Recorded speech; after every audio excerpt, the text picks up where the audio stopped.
So today I'll be talking about the power of having a speak-up culture, having environments where employees' voice is welcome, and it's really good for business. Wow. What? Okay, red light means we're on. And we're live. We're live. We're live. We're here. We're here.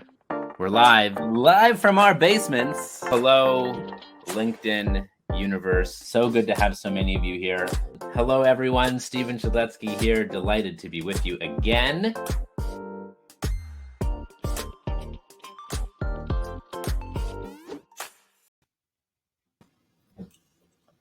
Here we are. We're here. I've been instructed that I now have to say we're live. So we're live. Just to let everyone know. Yes, to let everyone know. For those of you who have tuned into our previous lives, you've yet to see that fancy little introduction that my amazing team of one put together for us and for me. So welcome. So delighted to have Gianna Biscontini here with us. Gianna and you and I met, gosh, like 5 or 6 or so years ago. I think that's a true statement. I was thinking about that today, and I think it was 2017, 2018, something like that. That would make sense. You were still living in San Diego at the time. It was, yes. And both you and I were and still are involved with a great organization out of San Diego called the Honor Foundation. We were at a workshop there together. I'm like, she's cool and knows what's going on. Love her energy. And that was the beginning of our friendship. And we've stayed in touch since and just jammed on topics of parenting and leadership and behavior. And what I really love and sort of the nexus of this conversation is bringing in your background as a behavioral scientist, an author. You just came out with a new book. Here it is, Profanity Warning, Fuckless, which is all around authenticity and standing up for you and who you are, really with a slant and a perspective toward women leadership, females. But there's a lot of people, myself included, who are interested in it in terms of how to be a better father, how to be a better leader who identifies as a male. And so this conversation really is around gender stereotypes, leadership behavior. And as you and I were preparing and talking about this, well, you identify as a female and I identify as a male, some of our behaviors as leaders and aspiring leaders aren't traditionally stereotypical. Mm-hmm. So that's the conversation we want to have with you. I want to pass it over and allow you just to have some opening remarks. And as you're joining us, please hop into the chat. Let us know where you're joining us from. Say hello, and would really love your comments, your questions, your participation. See Aisha here already. Greetings to you as well. But yeah, Gianna, any sort of opening thoughts, remarks? It's been a whirlwind for you as your book just came out last Tuesday, I believe. Yes, last Tuesday. Well, first of all, I'm so excited to be here. I always love talking to you. If my past learning history with you is any indication, we will have a fiery, engaging, winding conversation today, hitting all things. We're always open to all things. Mm-hmm. And no, I'm just excited to be here. And I will add, when I was writing Fuckless, the marketing kind of wizards came in and said, who's your target market? And it was, clearly females, but I really tried to leave it open to all genders. And I do talk about that in the intro in the book. And people said, men aren't going to buy this book. They're not going to be interested. And I said, well, that's a problem, but that's okay. And I would say 30 to 40% of at least known purchases, people coming back to me and saying, I bought the book, I love the book, how can I help you, have been men. When I first announced it, I got several messages from male-dominated companies, firemen, policemen, in that industry, asking if they could bulk order the book. And I'm happily shocked and surprised at how generalizable the content has been so far. Wonderful. Yeah, the one thing in common is human and how we can be better humans and be more inclusive humans, particularly, in industries that are male dominated. There's still females and there's still female characteristics, and even those who may not identify with one gender or the other. And how can we make environments that are inclusive and allow people to belong and show up at their best and contribute their best.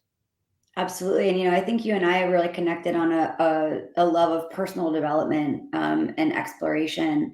And the best messages that I've gotten from men are, if I buy this book, will it help me be a better boss to my female employees? Will it help me be a better husband? Because I know I can do better. And it's not my wife's job to educate me. I want to learn. And I'm like, yes, that's fantastic. Of course it will. And of course, girl dads, the dads of daughters, as you are, have also asked me about that and are very into it. So I'm super happy. Lovely. And I also think it's not just being about being a better dad to a daughter or dad to someone who identifies as female or boss to female employees. I think it's just better parent, better leader. Like if I can be a better father to my daughter, I'm going to also be a better father to my son. So I think it ripples. Yeah, and we'll talk about that today. Raising feminists, which I define as you believe that women should have equal rights, same opportunities, as men, also means raising little boys, raising any child to without our implicit bias, without all of our gendered narratives and stories. My friends have kids now who are 5, 6, 7, 8, 9, 10, 11, and they're learning to ask people what their preferred pronouns are. They have trans, and non-binary teachers. And so for them, it's not girls wear dresses in pink and boys can't cry and they wear blue, and this very binary look at gender. They really are raised to see it as a spectrum. And really at this point, parents just kind of have to keep up with that. So yeah. Well, and it's so interesting as well, because my daughter who's 6 will even comment stuff like boys can't wear dresses. And I'll go, why not? yeah. Like, sure they can, or there's one little character, there's a Gabby's Dollhouse book that we have, and there's a character with sprinkles and they're a cupcake and they're referred to as he, him. And she's like, not he, him. And I'm like, yeah, it is, and I just, it's just so interesting. I found my own children navigate towards that pink and blue without, I feel confident without my wife or I pushing them into that. Mm-hmm. And it's just so interesting how that happens, whether it's with media or peer. And then for us to sort of untrain and say, Jack can have a pink plate if he wants, and you can have a blue plate if you want, and Jack can wear a dress, So things that I'm really trying to work on myself, even if I wasn't raised that way. And it's having the opportunity, right? To say, even if your daughter trends towards dresses and your son trends towards, GI Joes and stuff, it's really just having an option.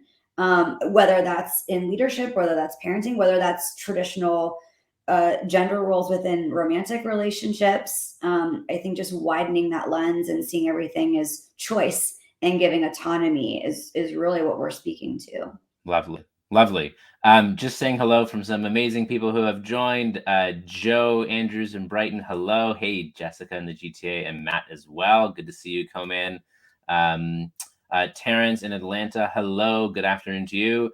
And Stuart Hayes, Harry Styles has been a great help. Here, let's pop this up from Stuart. Harry Styles has been a great help to my kids to see that norms can be changed. Love that, and love seeing some positive role models as well. Yes. So can we talk about leadership and context? So like you and I, part of the reason why I value our friendship and our relationship so much is that we're different, and yet you and I disagree well. Mm-hmm. You are willing to challenge me and push me without needing to be right, but pointing out what your truth is, right? And I can either deny it or be curious. We've had many of those conversations. And I think what's interesting is, you and I very different, but yet we share similar values on what it is that we want and believe people deserve to feel and experience around belonging, around inclusion, around safety, around good, healthy leadership and healthy cultures, whether that's workplace or beyond. And yet you and I come at it from very different angles. I mean, even in our styles and behavior.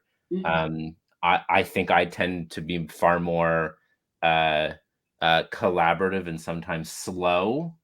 You tend to be more decision, in your face. I can challenge you. Like in many perspectives, you would characterize more of the male gender stereotype behaviors as a leader.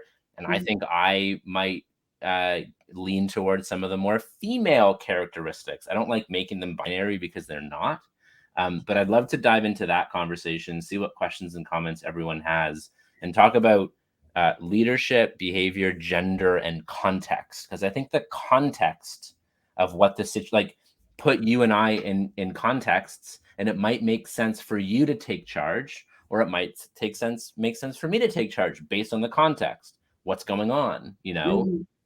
So I'll just pause there and see what brilliant things you have to add in, and see where the conversation takes us there. I'll speak to the curiosity I think that we both have when we get into discussions and disagree. What I see happening with this, in my opinion, very harmful binary argument of male leadership or female leadership and which is better. It's not, when we break anything into a binary box, it's automatically polarizing, and you automatically now have to tease out, it automatically becomes bad and good, right? I think in terms of, is this healthy or unhealthy for the culture, the individual, the mission, and is it effective? I can yell and scream and do all the things and make you do what I want you to do. And it's effective because you're acting out of fear and, oh shit, okay. Yeah. You're acting to avoid punishment, right? And so in science, we always think about what's being reinforced and what's being punished. And so I can get you to do what I need you to do by yelling at you and by being this toxic masculinity, right? Dominant, coercive, loud, booming, right? And you act out of fear, and it's effective, but is it healthy in the long term? And I can also kind of err on the side of more compassionate, empathetic, really gentle, and hey, Shed, it'd be really great if you could help me with this. And I noticed this and I noticed that. And it can be really healthy, but really ineffective. The effectiveness part is on you, right? Behavior is bi-directional. And I think we forget about that because that does get lost in the noise of how we operate as humans in the modern world these days. And so I can try it nicely first, right? I can try it compassionately and with empathy and all of that. And we want to see more of that. And so I would really challenge, the leadership industry to start showing up, looking at things contextually. Are they effective or ineffective? Are they healthy or unhealthy? Is this a short-term gain or a long-term gain?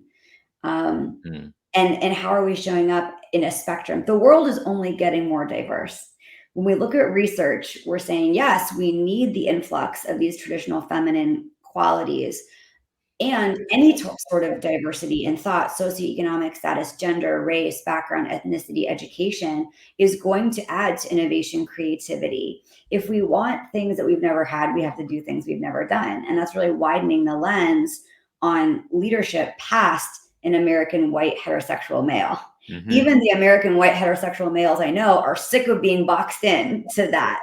And so I'm really excited for the future of where this conversation is going, thinking contextually and from a point of health and long-term sustainability. Yes. And I love that you make that point that while it may be effective in the short run, it's at the cost of, right? Just like we can take a snowmobile or a snow machine and put it in sand, it can be effective, but it's unhealthy for the sustainability of that system, right? You have to repair it, you have to replace it. And so while fear, force, coercion might be effective in creating behavior that you seemingly want in the short run, it won't create long-term health, and people will vote with their feet if that's the type of leadership that they're exposed to. And yet I think there is this balance, because what we're not talking about here is, well, everyone should just be nice, focus on their harmonies, on kumbaya, and get nothing done. Now, granted, I think we can make an argument that having good harmonies on Kumbaya requires good teamwork. But anyway, this is still about getting stuff done, but it's around a balance of doing it with healthy behavior, having accountability, or I like to call it agreements in relationships, not because we feel we have to out of fear, but because we want to. And it's not about, like, when we talk about psychological safety, like, again, the thing that I love about our relationship is we disagree well. We challenge each other. We know that, I know a couple of conversations off the top where, you pointed out behavior that I was doing that had an impact on you. Wasn't my intention, but that don't matter. The impact. And if I want to show up as a leader, I have to ask questions, get curious, understand your perspective, and go, I see how you're right, and I'm better because of this conversation. Thank you. I'm going to shift some behavior to be a better leader, to be a better male. And I think that's a superpower. I think to not live in that defensive ego space of, well, I didn't mean it, so those feelings of yours don't matter. Women are used to having their feelings dismissed all the time, right? You're too emotional, you're too this, you're not enough that. We're used to that all the time. And so what I really appreciate about you and our conversations is that I'm able to say, hey, I don't know if I agree with that, because I know your intentions didn't hold malice or coercion or any of that. Because if they did, I probably wouldn't be your friend. And so I think the way that you show up already, this is connection, and perfect, which I know we've talked about a lot, and that you're really passionate about, is having that teamwork and collaborative unity, because we know each other so well that when one of us has something to say to the other, we don't challenge, we are curious. Whenever I've been in leadership positions since I was 26 years old, which is now far longer than I care to imagine or say out loud. And I've always said, challenge me from a point of curiosity, not simply to challenge me. Because when people do this is an emotional reaction, and it breeds defensiveness. When someone says, hey, I know you probably didn't mean it this way, but this is how I felt, or this is what I'm seeing, I'm entrusting you to go, huh? And you shared, you're like, well, my initial knee-jerk reaction was, no, I didn't mean it that way. She couldn't, that's you're silly. wrong. And you're like, wait a second. But that's not, like, our experiences are different. And so you're listening to my experience. And so it allows me the safe space to say something in the first place, right? I mean, that's what it's all about. Yes. And so I think the worthwhile conversation here is a couple things that come up. One is what to do when we get the privilege of receiving that feedback from others. And I want to point it out as a privilege. And we're triggered, and our initial instinct is, they're wrong. How dare they? No, I'm triggered. I'm hurt. This isn't who I want to be. What are, I think, a fun conversation to have, or what are some tips and tricks and hacks that we can do such that we can be productive in those conversations and not get in our own way?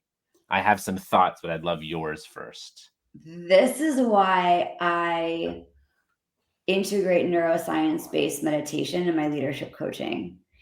Because while I'm an East Coast Italian and I do not resonate with the beautiful, wealthy-looking, curated woman in her mansion on a meditation pillow, I don't resonate with that. I do resonate with how our brains can slow and stop us from that knee-jerk reaction of defensiveness. It's what allows you to go, what? Hold up a second. I'm going to actually receive that and process it and respond instead of react. That is a learning opportunity for everyone involved. It allows you to receive and to give back to me. It allows me to receive. And now we're building this rapport. That's psychological safety, right? And so God bless them. Men are really good at going from point A to point B as quickly and efficiently as possible. But that does open the door for those knee-jerk, defensive, hit the wall reactions. And so if we can slow that reaction, say, I'm reacting out of ego, or I'm vilifying this person simply for having feelings and coming to me with this valuable feedback that I ask for all the time, but actually haven't learned how to receive yet, which punishes the person. You're going, well, I tell everybody I have an open door and you can come talk to me, but they don't. It's like, well, I can imagine, I can see why, right? How's the receiving end of that going? And so to me, meditation and mindfulness is so overused, but if we can look at it as training our brain to not go into ego, to not go defensive, to not go knee jerk, not to react, but to slow down, process and receive and respond. That is how you get that rapport. And it is so magical when that happens. So and I'm just going to highlight, because this is really what we're talking about here. My great friend Stuart, thank you for this. It's around how we can recover. I think, we have practices of meditation and mindfulness, however that may look for you. There's no one size fits all. I know you believe that wholeheartedly, but it's around noticing.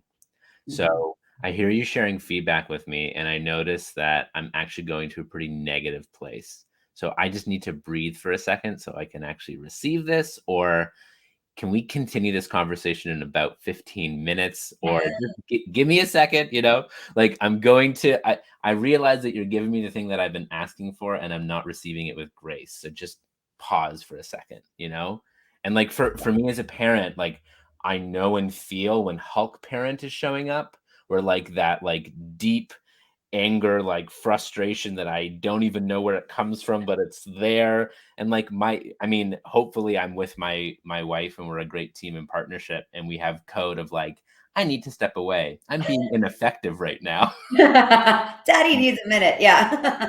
But just that's when we practice that mindfulness, that noticing, and parenting leadership so much one and the same. If anything, parenting is a lot harder sometimes. Yeah. But yeah, just that pause, that breath, and even it is a superpower for us to be able to put it. It's a superpower that is accessible to us and to work on, to say, this is what I'm noticing. I want you to know what I'm feeling so that we can be productive in this conversation. And it feels so like, you have to talk about your emotions and tell people how you're feeling. It's like, yeah, if you want to be an effective communicator, leader, and parent, you should. You really should.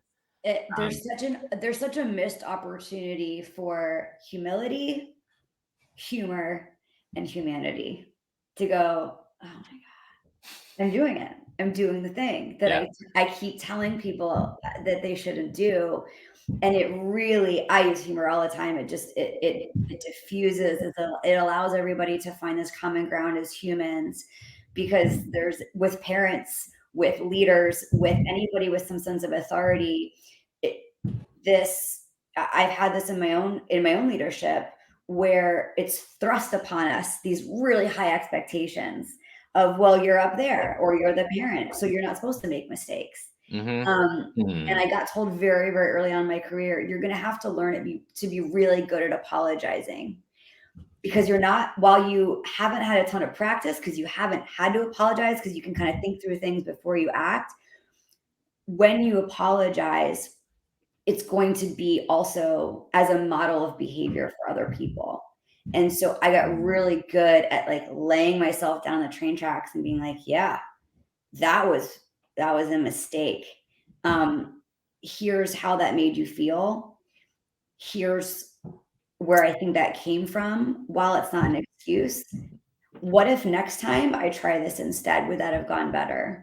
Right? Again, it's curiosity. Once you can get curious, in our conversations, and I think you're a naturally curious person, and I come from the sciences, right? Like, I'm trained to just question and everything that I do, and to run experiments and to find truth. And so, that's an inborn and trained trait within me, is that curiosity.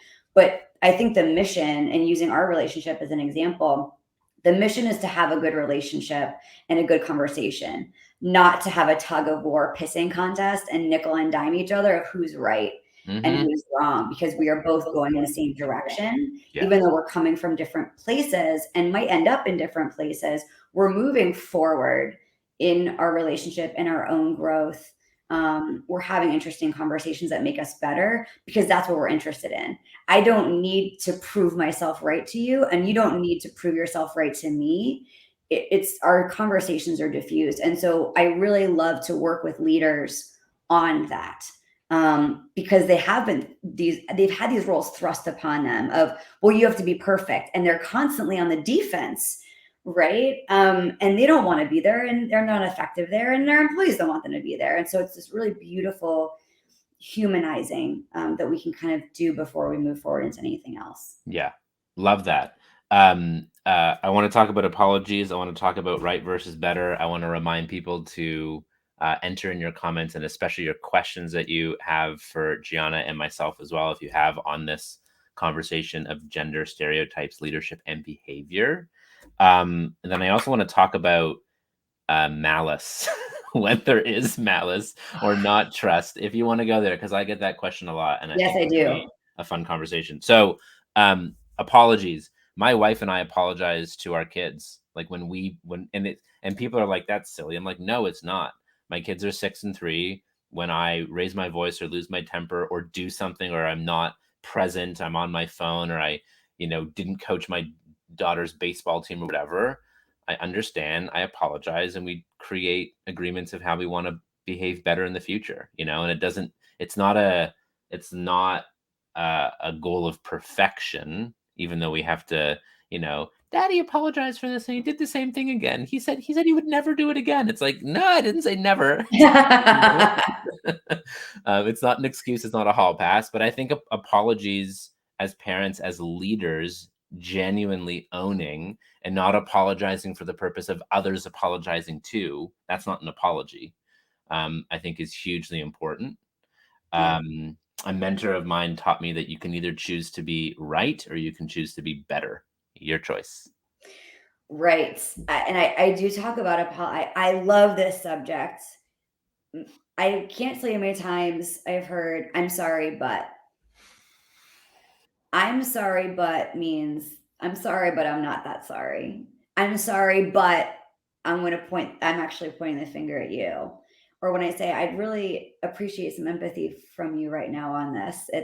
I can see how you feel, but, and you've got to, that's on the responder at that point. You've got to be able to you've got to be interested Yeah. in being a good apologizer. You've got to be interested in being a better human. And I think that detaching, we're so attached, I think, on being right, and it's just not the goal. There's also something with apologies as well, which is being genuinely sorry and attempting to see and take responsibility for your impact on others. It doesn't give the other person a hall pass either. Right. You're allowed to still be curious, understand, own it, and then also say, are you willing for me to share some feedback on how your behavior has impacted me as well? And for you to own, I mean, my favorite equation for feedback, I've said it many times, is FBI, feeling behavior impact, and there are other models, but I felt unsupported when you, and the impact is, and when you needs to be fact, like, and this is for both positive feedback as well as criticism, or hard feedback. But those three pieces, FBI really helps. Something as simple as I could label you as irresponsible, or I could say this didn't happen, but behavior. When you showed up late to 3 client meetings last week that we were both part of, I felt really abandoned and like scrambly, and felt like I had to lead too much on my own. And the impact is, I'm not sure I can trust you with what's on your plate right now. Are you okay? This isn't like you. What's up? Right. And How can we modify, right? Because you're solution focused in that moment. Yeah, it's getting off that. And I write about this in the book, for women, but I think, anybody deals with this is, society really tells women that their value isn't being liked. And I think society also tells leaders that their value isn't being liked. And so if I'm your leader and I do something wrong, or I make a mistake that makes me undesirable, it's like, how can I cover that up as quickly as possible to maintain the illusion that I am, this like almighty figure, as a parent too, right? I remember being little and my mom saying, well, honey, parents aren't perfect. And I was like, yeah, I know. I didn't even know that was a thing, that kids like looked up to their parents as like these superheroes. I was like, I'm a realist. I'm 6. I see your mistakes. It's fine. Let's just talk about it. And so I think it's that expectation, right? And, we tell women like your value is in being liked. We tell leaders the same thing. Your value is being liked and right at all times. And what gets rewarded gets repeated, as you know. And we look at this in behavioral science. And so when we look at things like toxic masculinity, I can go, you are a toxic masculinity example. Or I can say, well, Shed's environment rewards yelling, aggression, dominance. He's been promoted because of his executive presence, right? This role of leadership in our country is really finite and really small. Like, people talk to me about, I want to learn executive presence because I want to be this great leader. And I say, well, did Gandhi have executive presence? Did Mother Teresa have executive presence? I don't know what the hell that means. Yeah. They just led as they needed to. They led from their heart, right? And so we can get, I think it's still labeled like soft skills or like kumbaya. It's like, look, this is just a humanity issue. Let's all just agree to, instead of getting out of these binary boxes, to just say both. Both things can be. You can get shit done and be an awesome executor. Look at I don't want to mess her name up. Camila Vasquez, Johnny Depp's attorney. Yeah. She is a viper in the boardroom and can turn around and give her client a hug. That is, I am doing my job. I am on top of it. I am focused. I am executing A to B. I am very, this masculine, analytical. And then I'm going to turn around and say, gosh, what was that like for you? Right. And regardless of what you feel about the trial, doesn't matter. It's those behaviors, right? Of she's flexible in those moments. She doesn't get stuck in one place. She exhibits that spectrum really well. Yeah. Balance. Yeah. Balance. Yeah. I think executive presence is code for how can I be dominant and get away with it. Right. So I in the book I'm writing right now, I have a trifecta of chapters, which is leadership defined, select better leaders, and support leaders better. I think we need to, in our organizations and in culture, have a standard definition, or maybe not standard, at least in our organizations, we should say this is what we mean by leadership. And if leadership in your organization tilts more toward performance and dominance than trust and relationship, that's okay. Just come clean and let people choose.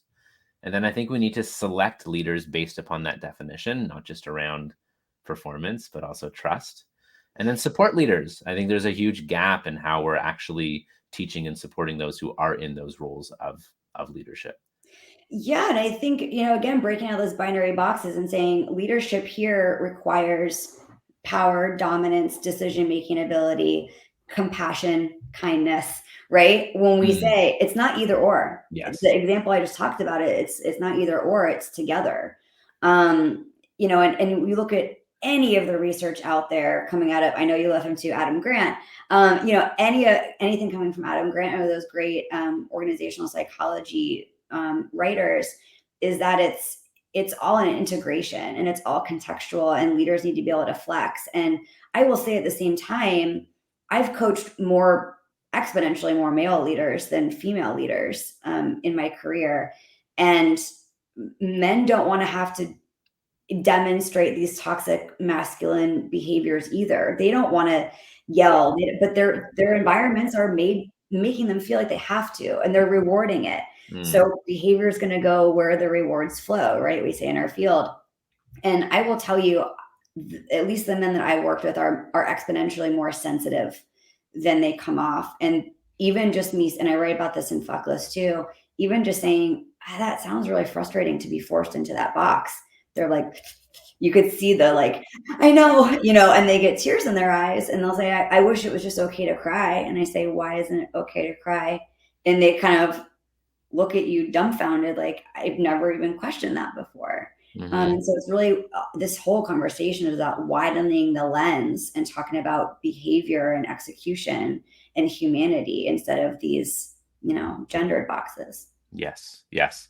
And yeah, Muhammad and all, please type in any questions you have in the chat. We'll try to cover as many as we can, but please do keep the questions and comments coming in the chat. I was once told, Gianna, by someone that I reported into, that you're a people leader, not a business leader. And I went, since when are those two separate and distinct? Like, shouldn't they be one and the same? And we work on both, like as an intersection here. Right. So in our relationship, we have trust, we have understanding. We know that if we give one another feedback, it's from a place of love and support and improvement. I get this question a lot. What happens if we are in relationship with someone, whether there's someone more junior to us, a peer, or someone that is more senior to us, that we don't have a great trusting relationship? You've said there isn't malice in our relationship. I agree. What happens if we are in a relationship where we get the sense that there is malice? How do we navigate those relationships? I have my perspectives. I'd love to shift the conversation there in terms of toxic relationships and what to do. Yeah, as a behavior analyst, my first question is always, tell me more. Tell me more about the relationship and why you're in it, right? I have dealt with, um, understanding my coaching clients, whether they're struggling with a romantic relationship, a friendship, a boss, an employee. Um, my first question is always, tell me more about this relationship, and and what are you contributing to it? Hmm. And what I mean by that is, if I go to a coach or a therapist or something and I say, this guy, my boss, Shed, is always, maliciously attacking me, and there's malice behind everything he does. He doesn't want to grow me as an employee. He just wants to, dump all this stuff on me, and it's malicious intent. My first question is, what is your reaction? Are you potentially reinforcing this behavior? And I think that's very triggering for people to hear, because it's like, it's not my fault. I'm the nice one. It's like, Mhm. I'm sure you are. However, behavior is bidirectional, right? Mhm. What is your reaction to this malice? I coached someone who said they were talking about a romantic partner relationship, and we realized, we kind of dialed all these antecedents and consequences apart. And the result was, whenever that person was malicious, the other person gave them love. I'm so sorry. Okay. And that person felt love from getting malice. So there was this really toxic, unhealthy reward system there. Mm. Um, when I deal with leaders who are accused of being, I don't know if there's ever been malicious in the stated issue, but there is malice there. There's a violence and aggression. Um, and I speak with the leader, it comes from this place of insecurity. Mm. And we think about the most miserable you've ever been, and think about the happiest you've ever been. Happy people don't spew malice. Happy people don't scream and yell and spread negativity, right? And so while it's not my job to make you, as this toxic, malicious leader, happy, I can have compassion. Mm. Again, that's very triggering. Why do I have to have compassion for this jerk who's bringing, raining down negativity and affecting me? We can't control other people. We can only control our reactions and ourselves. And I can go home and I can say, it sucks that he's so unhappy. Or he or she, or Right. they. Yeah. In our example, yes, he, Yeah. she, they. It it sucks that they are in this unhappy place. I have also been in unhappy places. I know what that's like, and I can empathize with that person, have compassion.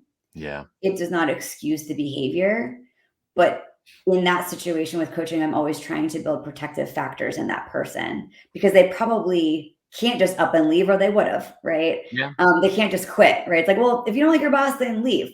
Okay, well, not everybody has the privilege to do so.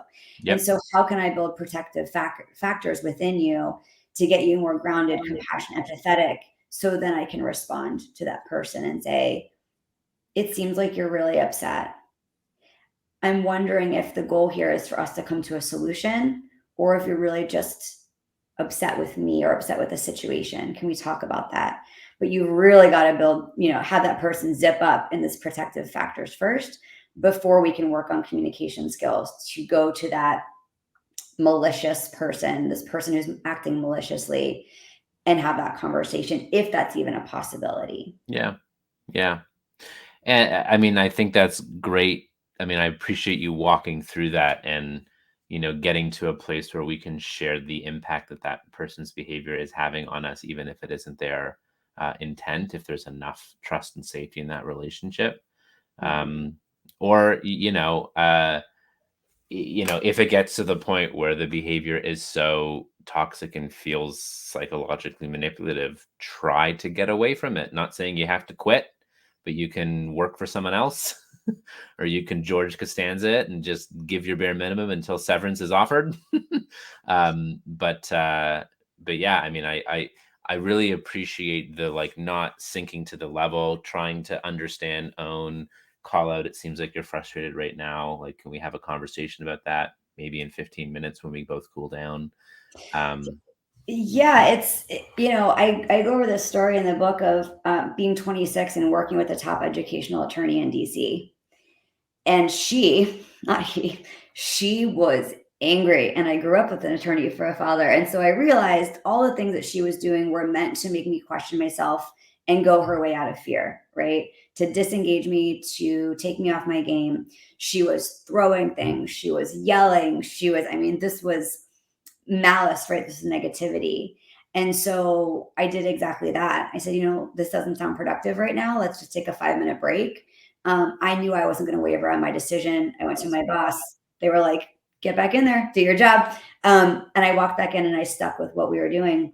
And so again, it's if you can't get out of that situation, obviously first is save yourself, get out of there. If you can't, you can at least learn how to maintain that rootedness and not reinforce their behavior by going along. I've heard so many times, it's just easier to go along with it, right? You have kids, right? It's just easier to give in when they're on 45 minutes of tantruming and you're tired and it's been a long day. It's just easier to give in, right? And we see it in this binary thing. We give in or we stand our ground and get malicious, right back. But there's this middle place to say, okay, and to mean neutrality, right? Crazy yelling is my lavender oil. I really learned to maintain emotional homeostasis in those heated moments for a lot of different reasons we won't get into today.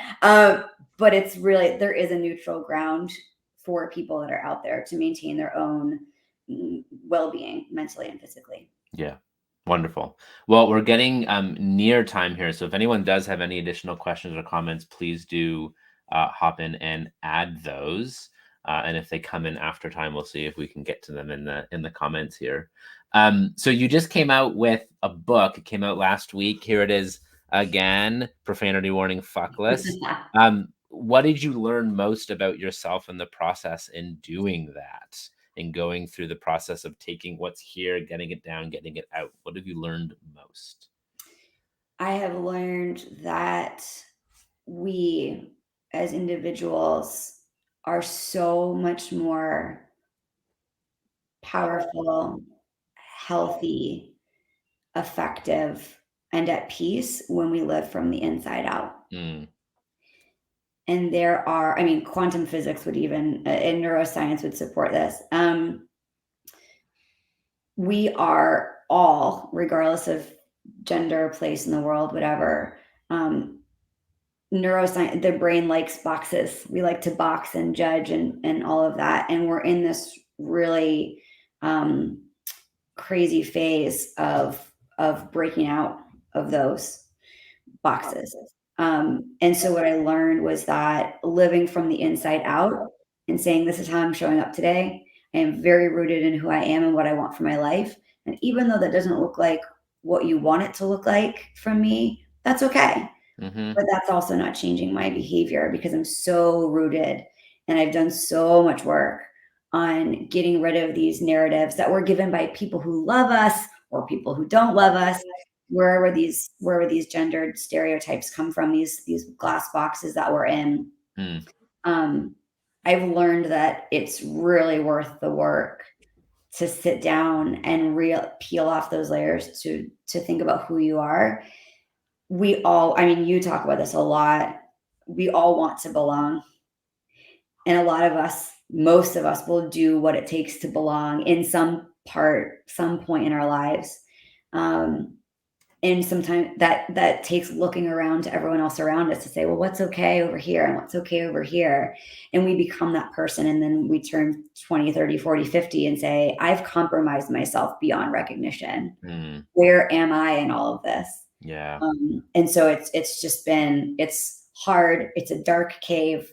It's soul crushing, but it's how you get to that next level and get to live authentically. And there's so much peace and freedom in that. Yeah, and a friend of mine taught me we cannot read the label on the jar when we're stuck inside the jar ourselves. And so this work of self-awareness and knowing who you are on the inside, I'm of the belief that is not a solo pursuit. To invite the support of friends, of coaches, of therapists, of communities and groups to help us figure out what it is we care about, and then to help hold us to account to making decisions that are in line with who we are and who we say we are and who we want to be. So love that and agree with you very much. We have a question here from Joe, and we have some time. This is great. Joe asks, how do you respond in the moment, Gianna, to a man talking to you in a patronizing way that he wouldn't do to a man? I'm guessing if that they already know you, they wouldn't dare. That's awesome. Great question. I would say that, again, we like to good and bad this, right? So if somebody's talking to me in a patronizing way, it must be, a bad thing. But I have men in my life who love me and who know me and who just are in that automaticity of behavior where they speak to me in a way where I say, would you ask that if I were a man? And they're like, ooh, no. And so that's how I deal with that with the loving, supportive men in my life. Just the gentle nudge, the gentle reminder to think about. I won't answer the question, but I'm going to put that back in your court. And I will say that I do have the same reaction pretty much across the board. I threw my hat in the ring for a job through Workwell, my employee well-being company. And I had it was an all-male board of a healthcare company. And I had one of the men ask me, if you can fix your own tail light, it will show me that you're independent enough for this job. And it was clearly very triggering. So I think the first thing is getting to that place of, okay, compassion, come from a steady space. It's hard for women to answer this question because we're so used to being gaslit and to say, would you ask that question of a man? We are inviting I didn't mean it that way, or just take it easy, just relax. You're crazy. You're taking it the wrong way. The backpedaling and the gaslighting, right? And so from a male perspective, I think it's really important to do the work beforehand so you don't get into that situation. How I respond now, I'm much less interested in being liked and much more interested in getting my point across in a way that it's heard. I love just the persona of former Ruth Bader Ginsburg. She has this quiet power. She doesn't need to come in there and prove points and be aggressive and be bold. She can just kind of put something on the table for thought. And so that's how I react now. I'm much less worried about being liked and much more in the mind frame of setting a message to say, well, what do you mean by that? With like a little head tilt or smirk where they're like, oh, I need to think about that. Because then we maintain the relationship and we can move forward and they can reinstate the question. Yeah. Lovely. And yeah, the previous comment you said, the sort of fallacy that the role of a parent or leader is to be liked. I mean, think of our parents and think of our most effective leaders. They're the ones who helped us grow the most and found value in ourselves, which sometimes asking and doing things that isn't about being popular, being liked, but being of service. Well, and you talk about this speak up culture, right? And so on that point of leaders it's okay not to be liked. Conflict is actually going to get you farther than just politely agreeing, no matter who you are. Mm-hmm. And then the bubble bursts and it's a mess. This speak up culture, you know, we hear people say, well, just speak up. Well, just tell me, right? And men will say, like, how do I get my female employees or my wife or whatever to speak up? How do I get anybody to speak up? Yeah. It really comes from, you know, the great question that was just asked. Hey, everyone, we are all different. I want a diverse, interesting, fun culture here, full of creativity, innovation. That's naturally going to breed differences, right? Rule number one, we come from curiosity. We're learning here. Number two, conflict is not necessarily a bad thing if it's handled well and in the name of moving our mission forward. Number three, spoiler alert, I'm not perfect. I'm working on implicit bias, which we all have. I'm working on these things. Please hold me accountable. Here's how I really do well to be held accountable, right? And to have that conversation and tell people how to hold you accountable instead of just tell me, right? And it's like, well, I want to tell them, but I don't, or them, whoever, I don't know how. My book comes with downloadables on my website with scripts to how to answer. There's probably 60 scripts on there for situation specific scenarios where you can come back and respond. We don't know how the other person's going to respond, but it gives you that first step. And so I think communication and language is so important. In my opinion, it's an onboarding training topic of how we hold each other accountable and we diffuse the accountability and conflict and label it as a good thing that's going to build relationships instead of a bad thing that should be avoided. Yeah. And yeah, if you really want to speak up culture as a leader, you have to go first and you have to model the behavior you wish to see.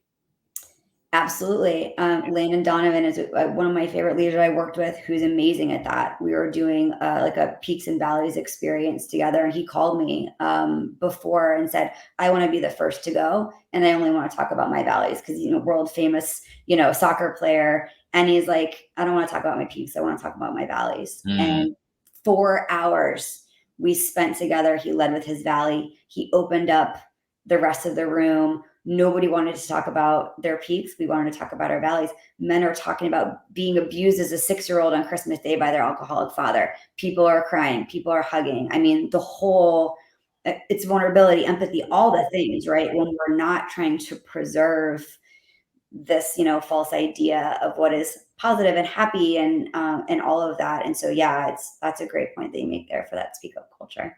Wonderful. Couple more questions that have come in if you have the time for it, and then we can wrap. Yes. From Maj, I haven't seen you in many years, but great to see you pop up here. Hey, Maj, how to manage passive-aggressive workplace relationships.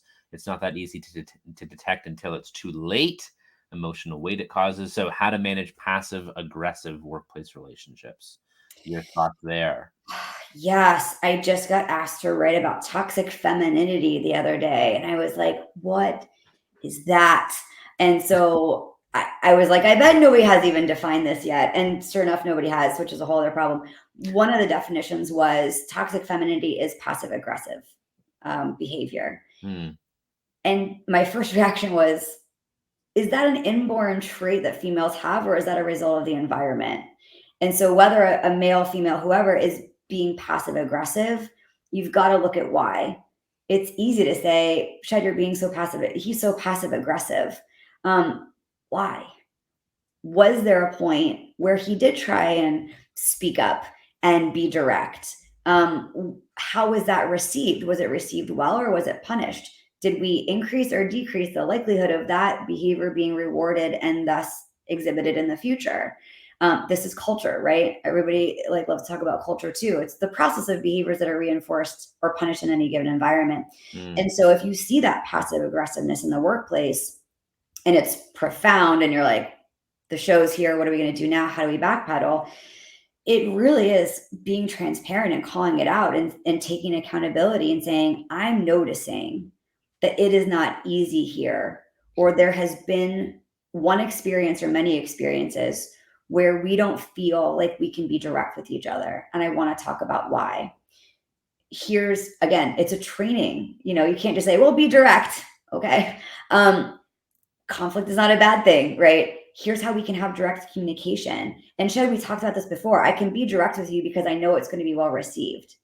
If I don't know it's going to be well received, I slide in the little passive aggressive behaviors, right? And so and this is the work I do through Workwell, it's easily backtracked and healed and actually can be an accelerant within a company, because now everybody's on the same page. You didn't hide from the ugly stuff. You had the conversation. There are a lot of different hows behind that, but you've got to be transparent.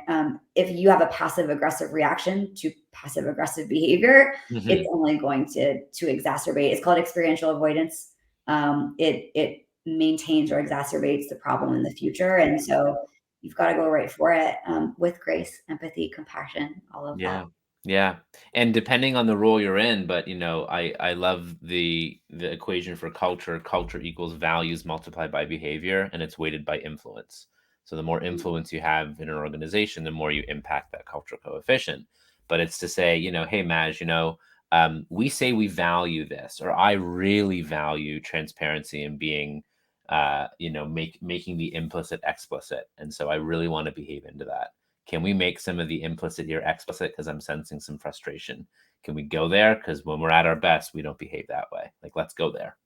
And even if the person doesn't have that learning history, right? Because if I'm sitting there thinking, well, I tried and I don't really have a reason to believe that's you calling it out and saying, I know there might have been some things in the past where this was asked of you and you didn't feel safe. And I understand that, right? Like calling that out, like, here's a moment of change, even though the past doesn't necessarily reflect that. Yeah. This is a point of transition for us. And I would really love this from you. Awesome.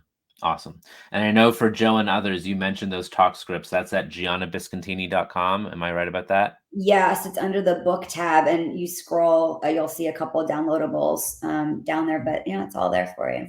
Awesome. Amazing. G, thank you so much for joining us. Any last or final or closing words? This has been a riveting and valuable conversation. And again, a place of getting better, not of being right, which I so appreciate about you and our relationship in this conversation. But last words or anything to you, my friend? No, thank you so much for having me. I love these conversations. I think my big takeaway personally here is really about connection, and the stronger and more trusting the relationship is. And we didn't get here easily, right? We had those harder conversations where it's like, I don't know how this is going to go. I really respect him, but I also have to say this, and I'm sure you felt the same way. We've got to stop, going for the quick and easy, right? These binary good and bad, or these binary male, female, these binary things, and just be that first penguin in the water and face that uncomfortable moment. The best relationships I have are moments or relationships where I've worked through adversity, because that's a stress test, right? Is this person going to show up as I really hope they show up? Yes. Great. Right. And we can build that relationship. And so this is all really about connection at the end of the day. Love it. Yeah. Trust is a belief, not an order. And the only thing we can do is behave in a way that earns the trust of others. And so I think if we each obsess about how we can behave in a way that earns the trust of others, that we trust as well, we want that trust, I think we'll have better, healthier relationships and live in a better, healthier world. Yeah, I love that. It's about the healthy world. Wonderful. Thank you so much. Yeah, great to see. It looks like a few people are checking out your book now, which is fantastic. Thank you again, everyone, for joining us. We'll see you again soon. And thank you, Gianna, for being here with us. Take care, all. Thank you. Have a great day. You too.